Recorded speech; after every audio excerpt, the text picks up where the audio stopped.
श्री स्वामी समर्थ महाराजांची प्रकट कथा आज आपण या व्हिडिओमध्ये जाणून घेऊयात.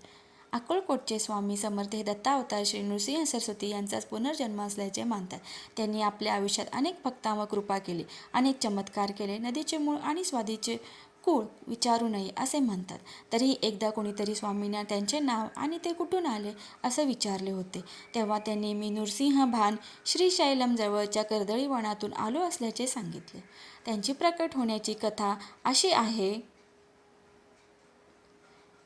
श्री शैलमला महादेवाचे ज्योतिर्लिंग आहे. तेथे जवळच्या कर्दळीच्या वनात स्वामी महाराजांनी अनेक वर्षे एकाच जागेवर तपश्चर्या केली. खूप वर्षे तिथे असल्यामुळे त्यांच्या अवतीभोवती झाडे, वेली आणि मुंग्यांचे भले मोठे वारूळ तयार झाले होते. एकदा उद्ध नावाचा लाकूड तोडत तिथली झाडे व वारूळ तोडून साफ करत असताना त्यांच्या कुऱ्हाडीचा प्रहार स्वामींच्या मांडीवर बसला.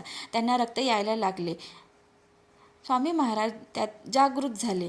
अशा तपस्वी माणसाला आपल्याकडून कुऱ्हाड लागल्यामुळे तो लाकूड तोडा घाबरला आणि क्षमा याचना करायला लागला. स्वामींनी त्याला क्षमा केली आणि अभय दिले. आता या निमित्ताने जागृत झाल्यावर स्वामींनी आपली तपश्चर्या संपन्न करून पुन्हा लोकांमध्ये जाऊन भक्तांवर कृपा करण्याचे ठरविले.